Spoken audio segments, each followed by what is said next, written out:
నమస్కారం ప్రజలారా. తెలుగు రాష్ట్రాల్లో ఇప్పుడు సంచలనంగా మారిన బెట్టింగ్ మాఫియా గురించి మాట్లాడుకునే ముందు, బెట్టింగ్ మాఫియా పేద ప్రజలను ఎట్లా ఆకట్టుకుంది, బెట్టింగ్ మాఫియా వల్ల పేద ప్రజలు ఎట్లా నాశనం అయిపోరు అనేది కూడా మనం మాట్లాడుకోవాలి. కొంతమంది సెలబ్రిటీలు, కొంతమంది వాళ్ళ గ్లామర్ తోనో, కొంతమంది లేదా వాళ్ళ అందంతోనో, కొంతమంది లేదా వాళ్ళ డ్రెస్సింగ్ స్టైల్ తోనో, కొంతమంది లేదా వాళ్ళ మాటలతోనో, లేదా కొంతమంది ఫ్రీగా డబ్బులు పంచిస్తున్నామని ప్రజలకు మోసం చేసావు. ఇట్లా ఎవరికి తోచిన స్టైల్లో వాళ్ళు ఫేమస్ అయి ఇన్ఫ్లుయెన్సర్స్ అని చెప్పుకుంటూ, ఏ రకంగా ఇన్ఫ్లుయెన్సర్ వీళ్ళు ప్రజలకు ఏం మంచి ఇన్ఫ్లుయెన్స్ చేస్తారో తెలియదు కానీ ఇన్ఫ్లుయెన్సర్స్ అని చెప్పుకుంటూ వందల కోట్ల బెట్టింగ్ స్కామ్ ఈరోజు వీళ్ళు చేసిర్రు.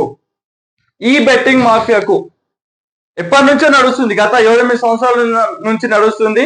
ఈ బెట్టింగ్ మాఫియాకు ముఖ్యంగా అండగా, తోడుగా, నీడగా ఉన్న ఇద్దరు మాజీ సీఎంలు, కేసీఆర్ తెలంగాణలో, వైఎస్ జగన్మోహన్ రెడ్డి ఆంధ్రప్రదేశ్ లో ఈ బెట్టింగ్ మాఫియాలో ముఖ్య పాత్ర పోషించిన వాళ్ళందరికీ వీళ్ళు అండగా ఉన్నారు. తెలంగాణలో V6 లో సావిత్రి క్యారెక్టర్ తో ఫేమస్ అయిన ఈమె కేటీఆర్ ఎంబట, కేసీఆర్ ఎంబట నెలకొక రీల్ చేసుకుంటా, నెలకొక వాళ్ళకు ఫేమ్ చేసుకుంటా వాళ్ళ కోసం మాట్లాడే వ్యక్తి కాబట్టి ఈమె ఎన్ని బెట్టింగ్ ప్రమోషన్ చేసినా ఈమె పైన ఇప్పటిదాకా ఒక కేసు కాకుండా చూసుకుర్రు. For example same thing Andhra Pradesh లో శ్యామల అనే వైఎస్ఆర్సీపీ అధికార ప్రతినిధి ఈమె. ఇక ఆమె పవన్ కళ్యాణ్కి ఎన్ని మాటలు తిట్టిండో, చంద్రబాబు గారికి ఎన్ని మాటలు తిట్టిందో మీ అందరికి తెలుసు. సో ఇట్లా వాళ్ళ పార్టీలకు వీళ్ళంతా కార్యకర్తలు, వాళ్ళంతా సపోర్టర్స్ యూట్యూబ్లలో, ఇన్స్టాగ్రామ్లలో వాళ్ళ పార్టీ గురించి మాట్లాడతారు కాబట్టి వైఎస్ఆర్సీపీ నుంచి శ్యామల గారైనా ఇంకా చాలా మంది ఉన్నారు. ఈ సగం మంది ఇప్పుడు కేసులు అయిన వాళ్ళు అందరూ వైఎస్ఆర్సీపీ బీఆర్ఎస్ సపోర్ట్ చేసిన వాళ్ళు ఉన్నారు. సావిత్రి అనే ఈమె అయినా ఇట్లా వీళ్ళందరు ఇన్ఫ్లుయెన్సర్స్ ని అసలు ఏ మాత్రం పట్టించుకోకుండా వాళ్ళు బెట్టింగ్ చేస్తే చేసుకొని, బెట్టింగ్ ప్రమోషన్స్ చేస్తే చేసుకొని పేద ప్రజల జీవితం నాశనం అయితే అయిపోయిన అన్నట్టు గత ప్రభుత్వాలు రెండు కూడా పాటించినాయి. అదొక్క ఆ డైలమాలో వీళ్ళంతా బతికేసిరు. సో ఇప్పుడు సేమ్ థింగ్ మళ్ళీ రిపీట్ చేద్దామని వాళ్ళంతా ట్రై చేస్తే ఇప్పుడు రెండు ప్రభుత్వాలు కూడా నాకు తెలిసి బెట్టింగ్ పైన చాలా మంచి ఫోకస్ చేసినాయి. ఆల్రెడీ తెలంగాణ ప్రభుత్వం కేసులు పెట్టింది వీళ్ళందరి పైన, లోపలేయాలనే ప్లాన్ లో కూడా ఉంది. ప్రభుత్వం చేయాల్సింది ఏంటంటే వీళ్ళపైన పీడీ యాక్ట్ పెట్టి 1 సంవత్సరం బయటికి రాకుండా నాన్ బెయిలబుల్ లో లోపలేసి దొబ్బుతేనే అప్పుడు వీళ్ళందరికీ బుద్ధి వస్తుంది. ఒక్కొక్కడు వందల కోట్లు, వేల కోట్లు ఈ స్కామ్ లో వాళ్ళు భాగంగా పంచుకుర్రు. హర్షసాయి అనేటోడు పైసలు వంచినట్టు చేసి వందల కోట్ల రూపాయలు దోచుకుంటాని నాన్ వేషణ మొన్న పాపం ఒక వీడియో పెట్టి మరి చెప్పిండు. ఓవరాల్ దాంట్లో క్రెడిట్ ఇవ్వాల్సింది నాన్ వేషణ గారికి. చాలా మంచి పోరాటం చేసిర్రు ఆయన కూడా. మీకు తెలియదు అసలు పేద ప్రజలు, చాలా మంది ప్రజలు ఈ పైసలు ఉన్న పైసలు అంటే వాళ్ళు ఎట్లా చెప్తారంటే ఈ ఇన్ఫ్లుయెన్సర్స్ కూడా 100 పెడితే 1000 వస్తుంది, 1000 పెడితే 10,000 వస్తుంది, 10,000 పెడితే 1,00,000 వస్తాయని.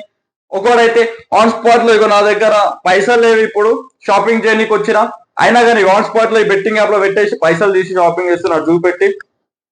ఒక్కొక్క తర్వాత ఒక్కొక్కరు ఇట్లా పైసలు అసలు పోయేటే ఉండే మొత్తం వచ్చేటే ఉంటాయి అని పేద ప్రజలకు చూపిస్తే, రెండు రాష్ట్రాలలో ఉద్యోగాలు లేని యువకులు ఎంతో మంది ఉన్నారు, పైసలు సంపాదించే ఆప్షన్ లేక ఎంతో మంది ఉన్నారు.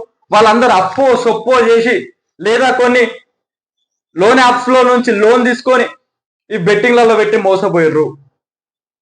ఈ మోసపోయాక వాళ్ళకు నెక్స్ట్ ఆప్షన్ లేకుండా వాళ్ళకి సావు ఒకటే దిక్కైనట్టు వాళ్ళు ఈ దొంగలను నమ్మి మోసపోయాక వాళ్ళ పాలనలను వాళ్ళే బలి తీసుకుర్రు.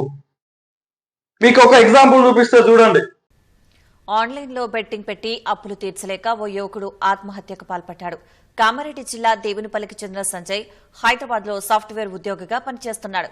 అదే సమయంలో ఆన్లైన్లో గేమ్ ఆడుతూ బెట్టింగ్ పెట్టేవాడు. సుమారు 85 లక్షల వరకు అప్పు చేశాడు. వాటిని తీర్చలేక మనస్తాపంతో ఊరేసుకుని ఆత్మహత్య చేసుకున్నాడు. ఘటనపై పోలీసులు కేసు నమోదు చేసుకుని దర్యాప్తు చేస్తున్నారు.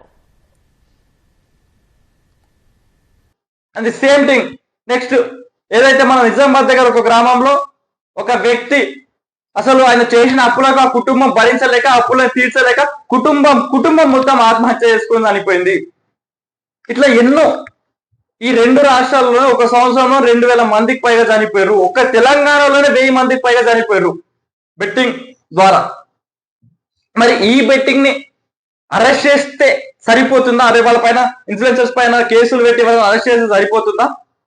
200% సరిపోదు. ఇప్పుడు కాంగ్రెస్ గవర్నమెంట్ రేవంత్ రెడ్డి గారైనా, టీడీపీ గవర్నమెంట్ చంద్రబాబు నాయుడు గారైనా దీనిపైన ఒక ఖచ్చితమైన శ్రద్ధ తీసుకురావాలా.